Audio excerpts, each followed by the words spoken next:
legitimnim, legalnim predstavnikom, demokratično izvoljenim v Sloveniji po metodah tujih obveščevalnih služb. Sramota. Našli smo jih, odkrili smo jih, ljudje v brigadi Moris. In to je naslednja tema za tisto Suljevičem, ko ste videli. Zdaj je prišel čas. Odkriti moramo, spoznati moramo. Vse je ostalo celo, ne? Kar se je nabralo v bivši Jugi in ker sem bil pri Arsi Jovanoviču.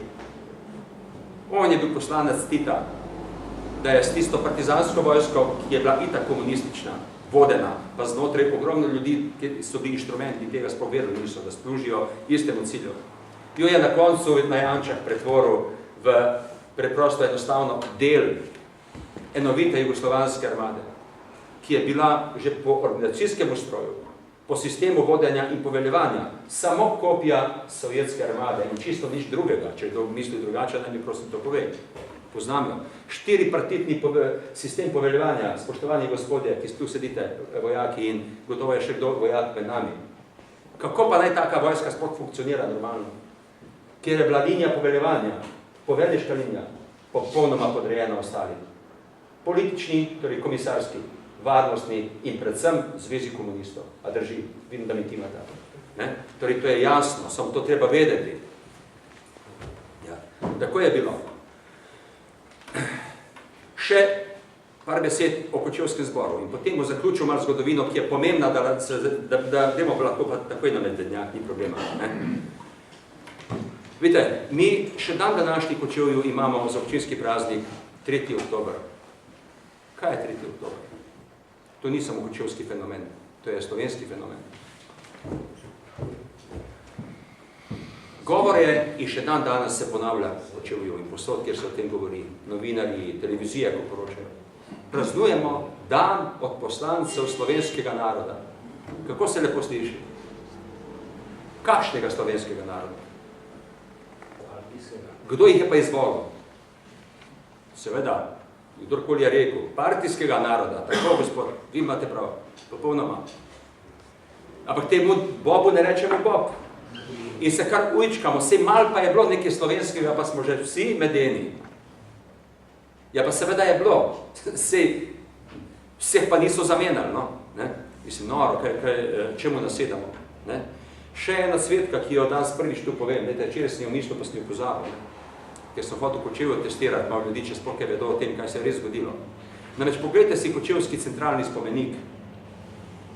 Kočevju se je rodila manevrska struktura, če dovolite, narodne zaščite, zato je ta brošura narejena. Res je, pod mojo zamislijo in vodenjem, pa je nepomembno personifikacija. To je dejstvo. To paradigmo so včeraj hotel potegniti. Namesto, da bi na tem dosežku, ki je po Peterletovi besedi nekoč izrečeni, pomenila žarek svetlobe v deželi teme, gradili s perspektivo in zahtevali rento, če hočete, tudi na račun tega za današnje potrebe, gospod župan.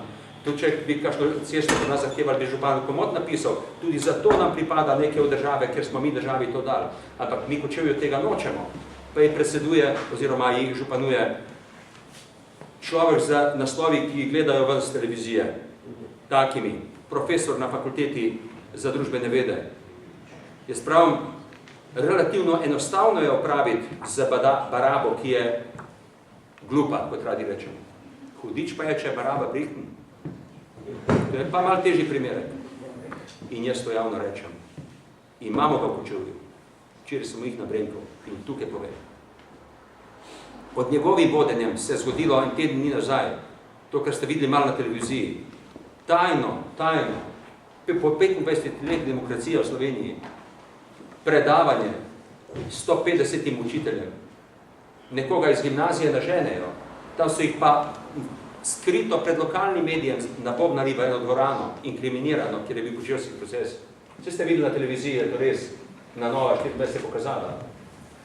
In seveda je bilo tudi posneto, spet hvala Bogu, da smo nekateri dobili na ušes to zadevo, pa so jih lepo 3 ure posneli, kjer predava učiteljem človek, ki je razorožil Kočevsko, kjer potvarjajo totalno zgodovino in jo štukajo za bivšo Jugoslavijo. To je pod vodenjem vele profesorja. ki ima, pravim, take naslove akademske. Odprite pod njegovim imenom in priimkom preko internetov, pod Dunja Dubaja, znanstvena dela naše vele fakultete. Vprašam malo, da se pošalimo. A veste, kdo je ustanovil fakulteto za družbene vede? Vidim, da ne. Pa je bilo dobro vedeti, do danes naprej boste vedeli. Preberite si v knjigi Alberta Svetine, oziroma ne bo držalo, v knjigi Rotarja, Padle maske. On sam je napisal. Maček jo da ustanoviti. Implementira so drugi. Torej človek, ki ni znal 5 stavkov povezati v eno normalno misel. Ampak ta šola še dan današnji temeljito opravlja svojo nalogo. Jaz sem kdaj že opozoril nekdanjega obrambnega ministra. A ne vidiš, kako nam kadre pripravljajo? Unesli so kriterij neki stopenj izobrazb v vojaško relacijo, ker nima to sploh kaj iskati. Vojski je merodajen čin. Ampak seveda zakaj? Zato, ker so spekli kadre na FDV-ju in jih postavili na prava mesta. Zato smo s pomočjo jugoslovanskih oficirjev izgubili slovensko vojsko. In kdaj že govorim? Slovenci nimamo svoje vojske. Nimamo. Še razglašamo nazadnje, da je ni več, zelo ni vrhovnih poveljnikov. In kakšna država smo, in tudi v končni fazi ljudje, bom rekel, kakšna bi bila reakcija v katerikoli normalni državi, ko bi vrhovni poveljnik rekel, vojska je mrtva, ne moreš vedeti. Pri nas pa nič, kar gre naprej. Le dajmo, pravim, držimo roko na šporgetu, pa nas nič ne peče, pa še kadi se ven, ker nam gori, pa še nič ne reagiramo. Kam bomo to prepeljali? Oziroma smo že. Jaz mislim, da plat zvona bijemo. To je moja ocena, ko poznavati. No, in bil sem še malo, grem samo z refleksom na sedanji čas, grem nazaj, ker bi rad zaključil z Jugoslavijo. Kaj je bil Kočevski zbor poslancev slovenskega partijskega naroda? Prosim, preberite tablo, kjer zdaj kamere so jo končno posnele na centralnem spomeniku. Ena sama Jugoslavija, ena samo bratstvo, jedinstvo in partija in Tito in vse je gor, samo Slovenija, ne? Preberite, prosim, boste videli. In to je danes glavna ikona mojega prostora. Ta projekt ima nekje eno tablico, kot si zasluži kužek, kot domači ljubljenček. In ena zastavca, kot sem rekel v dokumentarcu, če ste ga videli, Latentna vojna, tako kot jo obešamo otrokom na te hišce, ko se igrajo. V tej diametrali, v tej popolnem kontrastu, že na Kočevskem vzorcu je popoln vzorec, kaj se v naši državi dogaja. Da nam je vsiljeno, da so sile preteklosti ostale in nam vsiljujejo kontinuiteto. V resnici pa ni slučajno, ni to sistemske kontinuitete.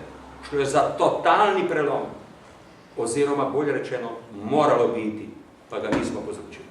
In zato ceno plačujemo in šele bomo plačali dobro.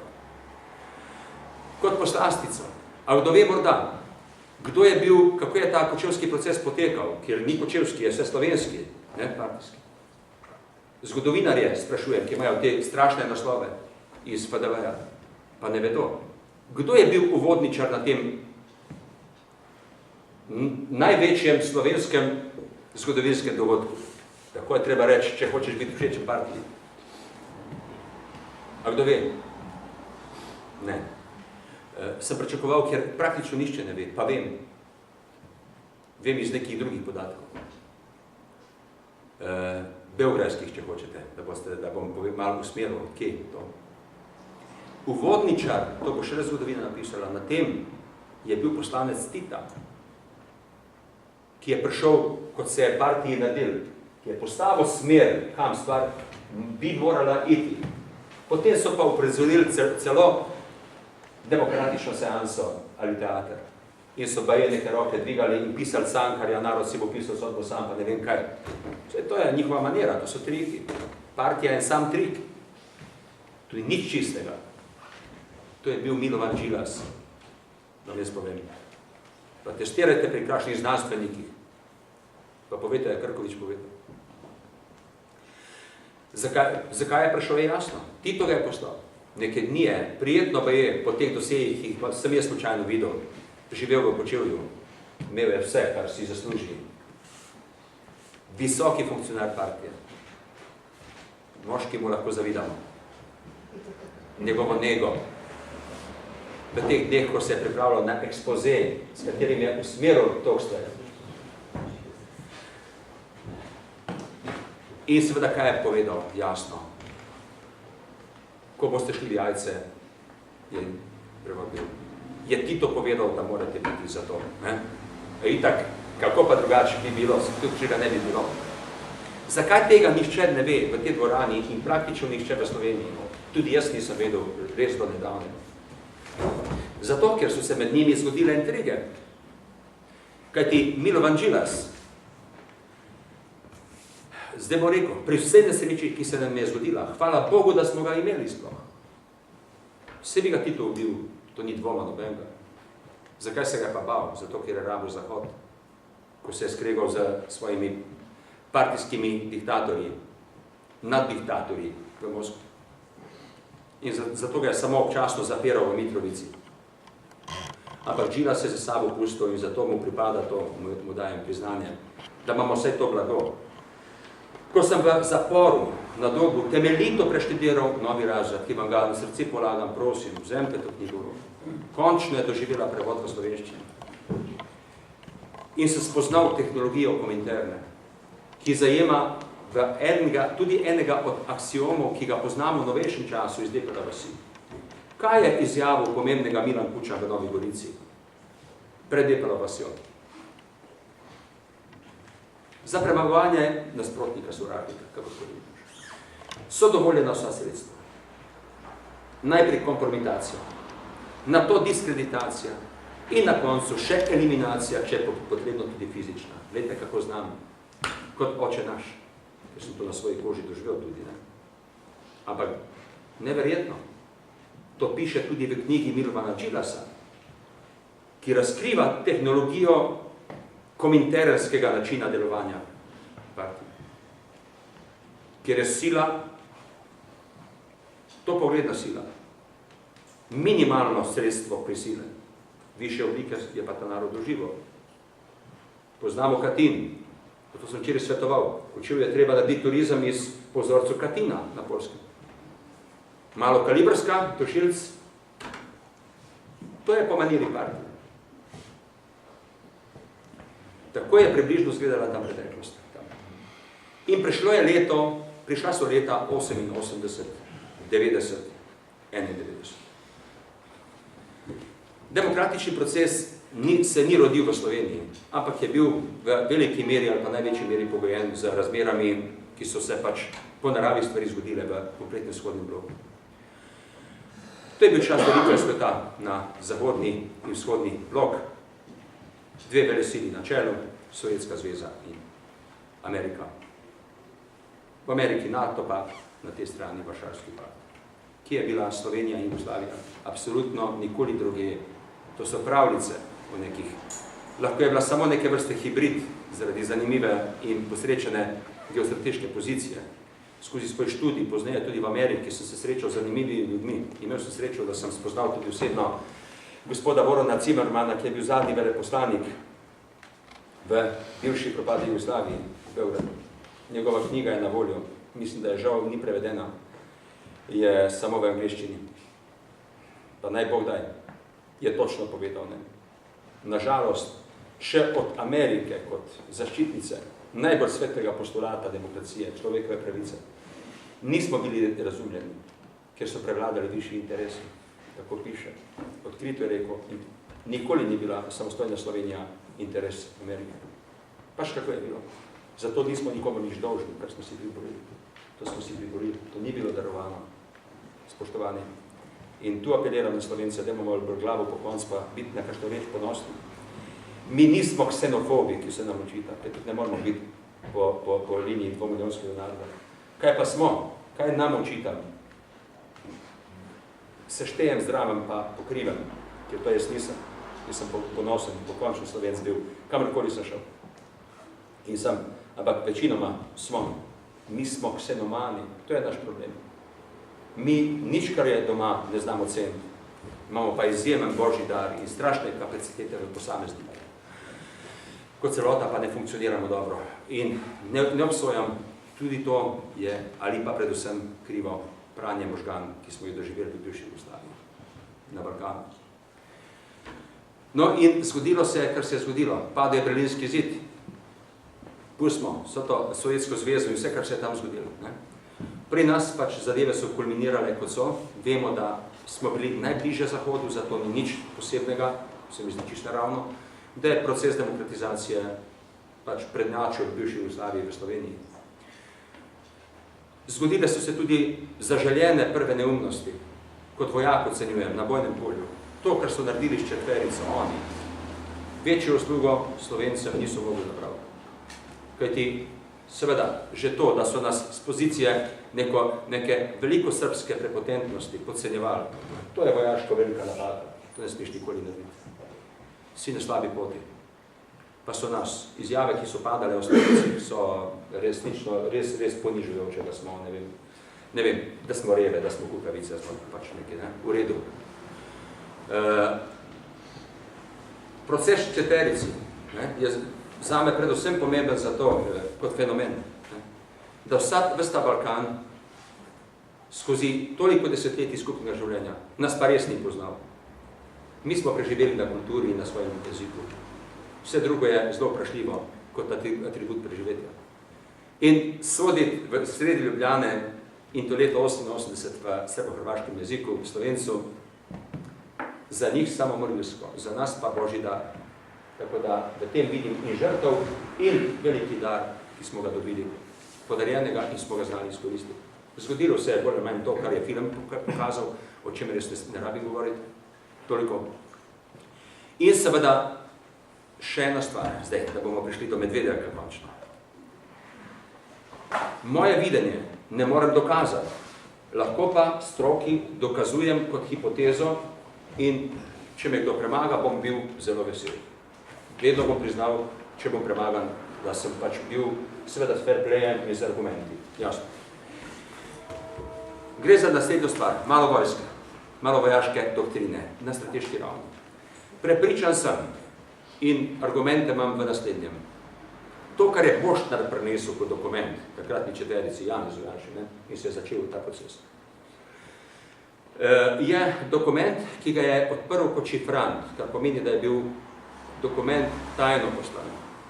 Govore pa o tem, da se Jugoslovanska armada pripravlja za poseg v Sloveniji. Notranjem planu. To je argument. Jaz pravim, vse tajne službe, torej, ki so bile, ki vemo in ne vemo, so nenehno delale analizo za potrebo partije in prognozirale razvoj dogodkov. To je bil njihov pomemben naloga, poleg ostalih nalog. Veliko teh dokumentov sem videl in prebral, obstajajo. In so napovedovali, da je proces demokratizacije nezadržan. To je bila prognoza. Zato je začela slovenska partija govoriti o nekem reformizmu. Samo med klic, če hočete. V reformirano partijo verjamem kot v lanski sneg. Reformirani režimi so samo režimi. Pa jih reformiraj, koliko hočeš. Totalitarne režime treba ukiniti. Mi jih nismo popolnoma. Zato plačujemo ceno in bomo šele plačali, kot sem dan že 5krat rekel.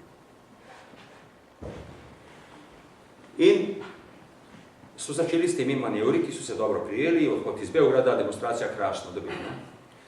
Vsi so sprejeli, kar naenkrat postali, dajali videz demokratov in sprejeli dejstvo večstrankarskih, recimo demokratičnih volitev, pa kljub temu nepošteni.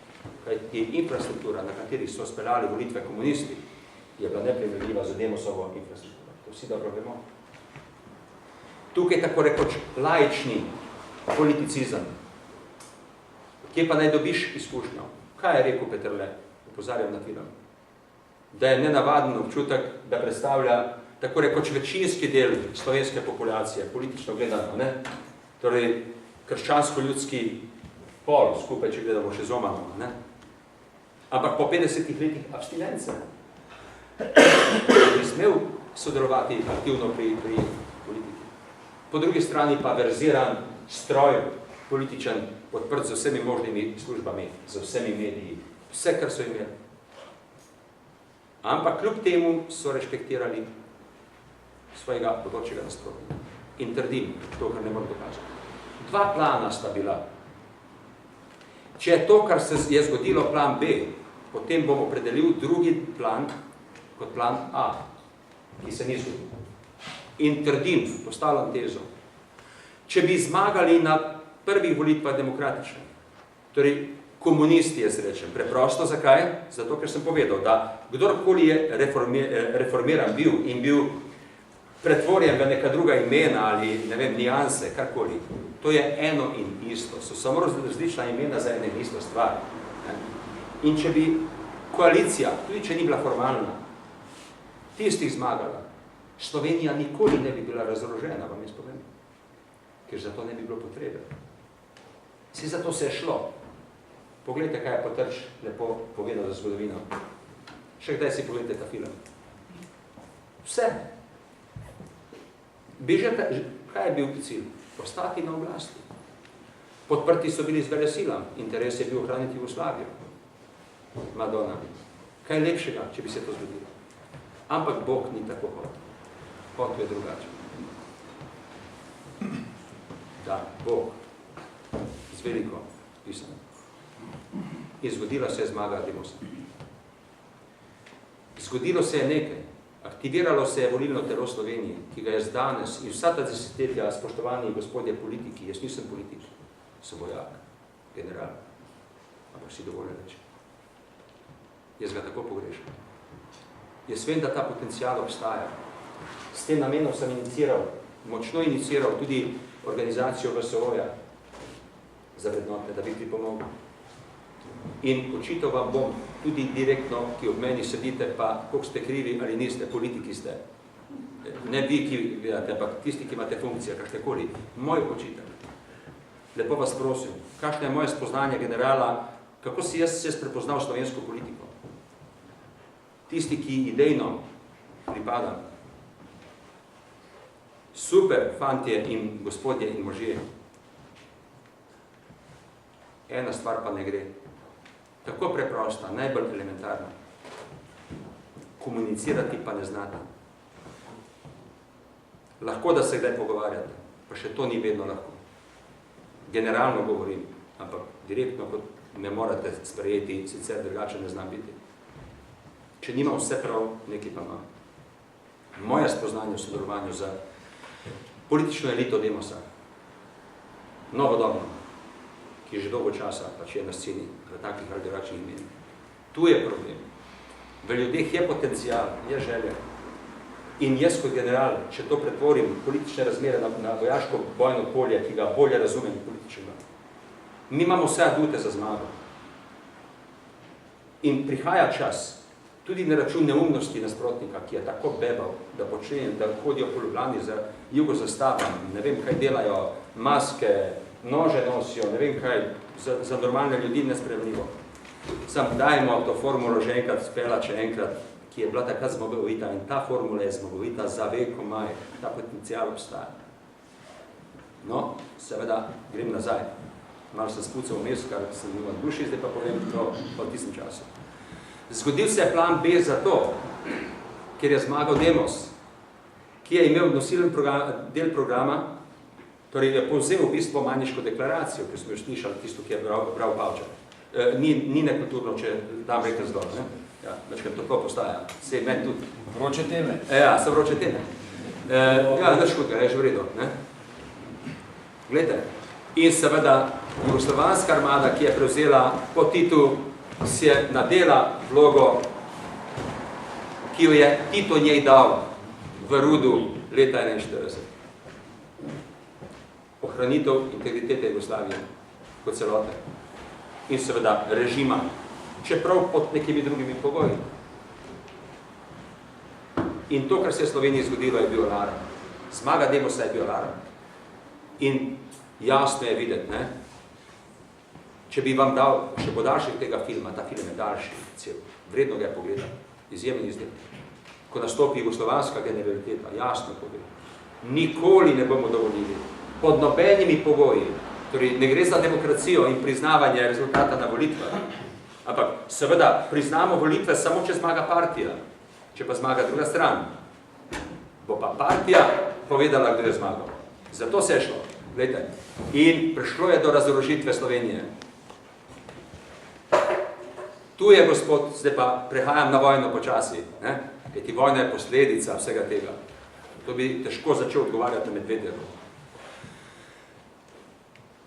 Vojna ni trajala 10 dni. Tisti dan, ko se je vojna začela, kot pripovedujejo, to je 27. junij, je bil 408. dan vojne zame. Vojna v Sloveniji se je začela z zelo uspešno operacijo jugoslovanske vojske, razorožitvijo. Zakaj danes te zakrinkani partici kričijo po dolgem in počez, da razorožitve ni bilo, drame in gospodje?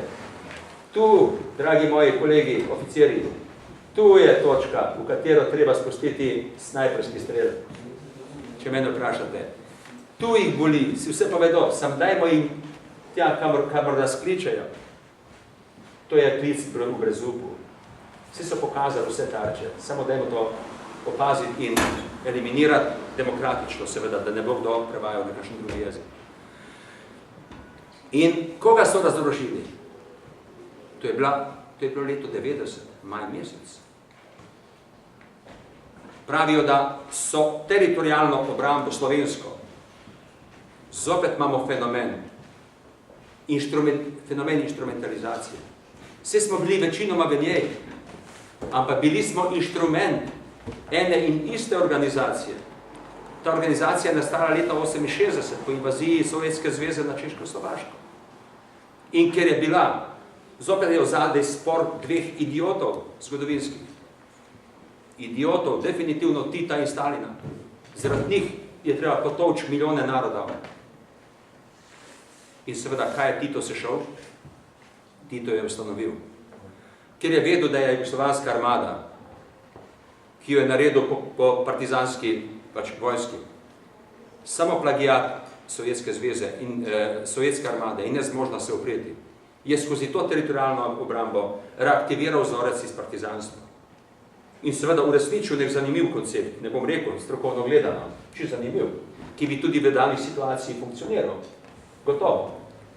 Ampak to ni bilo nič slovensko, sistemsko gledano, pa smo bili Slovenci v njej. Vsi smo tudi v jugoslovanski vojski služili vojsko. Zakaj pa ne priznavamo torej primata tudi jugoslovanski armadi, kjer smo po šole hodili, rezervnih oficirjev in tako dalje. Ampak to ne moremo tako razumeti, ljudje. Razumeti treba drugače. En in isti sistem, enovite oborožene sile so bile, sestavljenka v osnovi jugoslovanske armade in teritorijalnih obramb, si ni imela sam Slovenija.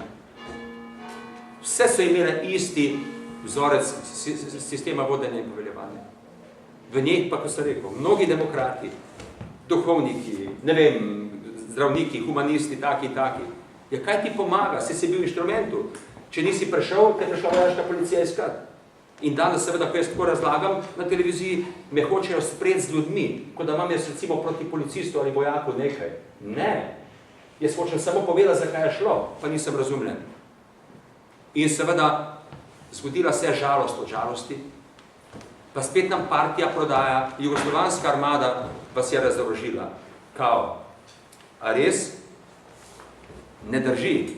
Samo komanda je prišla iz jugoslovanskega vrha. Nažalost, se ta teritorijalna obramba samo razorožila. To je dejstvo. Tako da je sramotno. In je že zdavne na smetišču zgodovine. Nekateri, Lipičevi in ne vem kateri danes ljudje, jo pa želijo za vsako ceno ugraditi v kontinuitetu za slovensko vojsko. Ljudje moji. Ne, temelj slovenske vojske je v projektu manevrske strukture. Zakaj? Ker zgodila se je razorožitev. Koga so razorožili? Pustimo zdaj ime. Jugoslovanski vrh je razorožil, moram malo popiti, ne? Sicer sem mislil na Dolenjske, da bo še cviček na mislo, pa to še sledi. To sledi, to smo že malo v Evropi smo, ja. Glejte, koga so razorožili? Razorožili so bodočega nasprotnika v bodoči vojni. Tako je treba videti. To je bilo maj leto 90. Kdo pa je bil njihov bodoči nasprotnik v bodoči vojni? Slovenski narod, ki pa je imel neke potencijale in neko vojaško znanje in predvsem oborožitveni arzenal v pač teritorijalni obrambi takšna, kot je bila. Si kdo je pa kupil, kdo je pa to plačal? Vse ste pa plačevali davkoplačevalci. Občine so kupovale, so odvajale iz ne vem kakšna sredstva v ta namen, za neki splošni ljudski odpor. In so jo razorožili. Tu nastopi zame, kot za generala vojske, nerazumljiva situacija. Tako bom pisal v knjigi. Nikoli jih ne bom mogel razumeti, da so bili tako uspešni, kajti razorožiti svojega nasprotnika v bodoči vojni. Kolegi oficirji, to je zmaga v rok, to ni golob na strehi, pa vrabec v roki, to je golob v roki. Ampak zakaj niso šli naprej? Ker igram kot strateg, bele in črne figure. Hipotetično, če bi bil tam, ko je tak uspeh dosežeš, kot so oni dosegli, da so nas 70-80% razorožili, 20 ali 30% ostanka je irrelevantno, kajti vojaška organizacija, kot so mene v Ameriki učili na študiju visokega vojaškega menedžmenta, ko jo 30% razorožiš z kakšnikoli razlogov, je godna za predajo zaradi narave in tipa organizacije. Ni vemo zakaj. Pri nas pa danes gradimo na 20% ostanka. Razorožena je bila Slovenija. Ampak, glejte, velik faktorjev je, zakaj niso šli takoj naprej. Jaz bi šel in vam povem, bojim se, groza me je, ko govorim, bili bi uspešni, kajti zaveznikov Slovenci nismo imeli. Ampak, glejte, bilo je, kot je bilo. Marsikaj bomo še razčistili. In gremo naprej. Nismo stali križem rok. Tu bom pa se postavil pozicijo vis-a-vis slovenska mentaliteta, pa veliko srbska mentaliteta. Kot sem rekel, podcenjevali so nas iz pozicije, jaz jih poznam dobro, gotovo še kdo od vas. Velika napaka vojaka. Velika vojaka. Mi smo jih predcenjevali, plus dajem naši strani. In seveda spregledali so ne samo pregovorno, ampak zopet od Boga dano slovensko inteligenco. Ne gre za samohvalo, čeprav sodim v to jedro ljudi. Da smo v razorožitvi prepoznali prvi korak agresije, tu se je vojna začela. In filmi obstajajo, hvala Bogu, nekaj dokumentarnih boste videli. Prišlo je do enega, mislim, da glavnega strateškega srečanja, kar se vojaško-obrambnih stvari tiče, med mano in Janšo. Jaz sem bil nepoklicana oseba, bil sem samo sekretar v eni občini. Ampak na vzorcu, ki sem ga doživel, sem prepoznal, kapljeno mi je, opa, to je agresija. Sprejel me je. To je bil, dogajalo se med 17. in 19. majem. Obstaja na dokumentarcu lepo povedano. Kratek pogovor, 15 minut. Povedal sem, kaj sem doživel in kako to vidim. Govorim na filmu. Jaz sem vedel, že takrat, da bo do vojne prišlo. Ker sem tudi poznal nasprotnika dosti dobro. Veličina Janše je v temu, da mi je sploh dal to možnost. Danes, ko poznam ljudje, ki imamo vodilne položaje, koliko telefonov je vsak dan, ki se bi rad srečal s gospodom županom, sem prepričan, da jih imate kar nekaj vsak dan. Nekaj jih spremete, mnoge ne morete, vse to ni kar tako. Ministrska funkcija v tistem času pa še neprimerno bolj zahtevna. Ampak dal mi je to možnost, lejte, spet, vedno pogledam nebo, nimam odgovora. Zgodilo je se, da sem lahko predstavil moje videnje. Sprejel je to videnje in vprašal, kaj nam je za storiti. Moj odgovor je bil poskuške. Mislim, da moramo nemudoma nadomestiti to, kar nam je oduzeto. Madonna, to je en stavek. Kaj pa zdaj? Vsaka država na svetu, dame in gospodje, je pravna država. Če vas bi vprašal, a je pravna država Severna Koreja? Vidim, da je seveda, ker ima pač svoj pravni sistem. In če bi oveljal nek ameriški teorem, tudi o tem vam bi veliko govoril, približno 200 definicij terorizma je na svetu. Pa ne smem zaideti, ker se ne bomo prišli skozi. Zgolj, da ne smeš kršiti zakonov in ustave, bi jo kratko odnesli. Kar se mene tiče, sem na strani Mlakarja, ko poje tisto pesem, spoštuvam jaz oblast, a veste, ne? Tudi Krkovičjo, ampak do neke mere. Dokler mislim, da si zasluži, da jo spoštujem. Pol naprej pa ne več. Tu sem malo posebnež in vedno rad rečem, dovolj imate enega, 2 Krkoviča v Sloveniji je bilo malo prekodo. In takrat se mi je zdelo, da ni razlogov, da spoštujemo vlast. In zakon. In predlagal sem in nastopi sistem.